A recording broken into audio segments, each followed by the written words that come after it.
Bonjour. Alors aujourd'hui nous allons voir comment ajouter des utilisateurs à son site, c'est-à-dire des personnes qui auraient accès à votre back-office.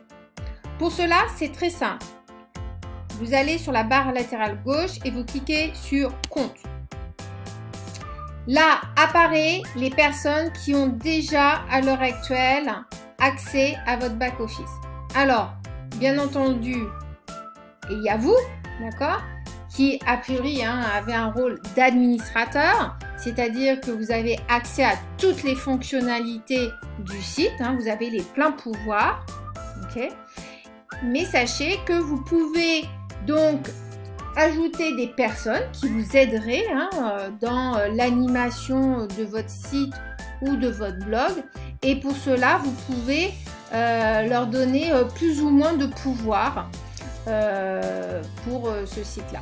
Alors, comment on fait? On va en haut et on fait ajouter.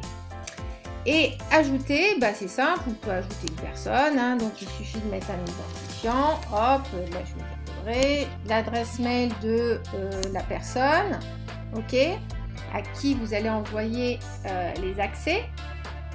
Et après, donc pareil, là, possibilité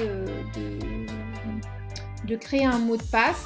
Donc là, je sais pas, vous pouvez soit laisser WordPress générer le mot de passe pour vous, soit tout simplement, pourquoi pas, proposer vous-même un mot de passe qui pourra après être bien entendu changé par l'utilisateur.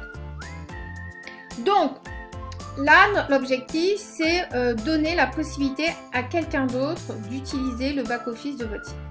Pour cela, vous avez différents rôles qui sont, donc le premier c'est abonné.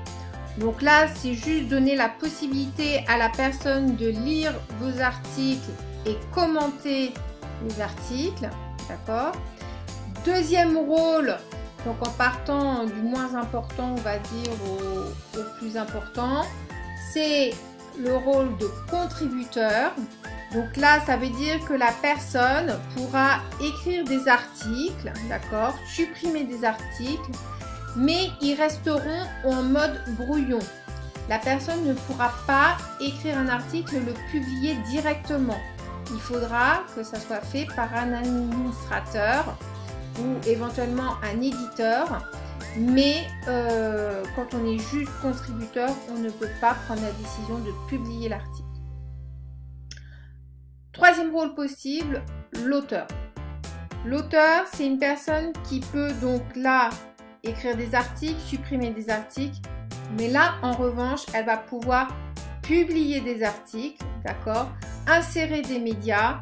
Donc on voit que sur ce rôle-là, on a déjà plus de responsabilités qui sont données à la personne. Ensuite vient le rôle d'éditeur. Alors, le rôle d'éditeur, il est assez important parce que ça veut dire que la personne, elle a accès et elle peut modifier tout le contenu de votre site internet ou de votre blog.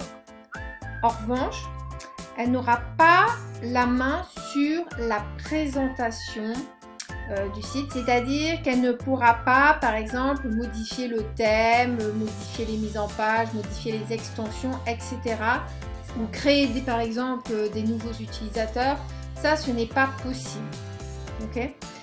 Mais elle a accès quand même à tout le contenu et elle peut modifier, créer, modifier ou supprimer en tout cas du contenu. Et enfin vient le rôle d'administrateur. Lui, il est très simple. Vous avez les pleins pouvoirs, donc vous pouvez faire tout ce que vous voulez. Vous avez accès à toutes les fonctionnalités. Voilà, donc une fois que vous savez ça, eh bien vous pouvez choisir par exemple un rôle, par exemple auteur, d'accord. Hop, là il n'est pas content parce que j'ai pas fait ça. Voilà, auteur, et vous faites ajouter un compte. Et vous voyez, vous voyez que la personne a été ajoutée en tant qu'auteur ou autrice. Voilà pour le tuto comment ajouter un utilisateur. Je vous dis à bientôt. Au revoir.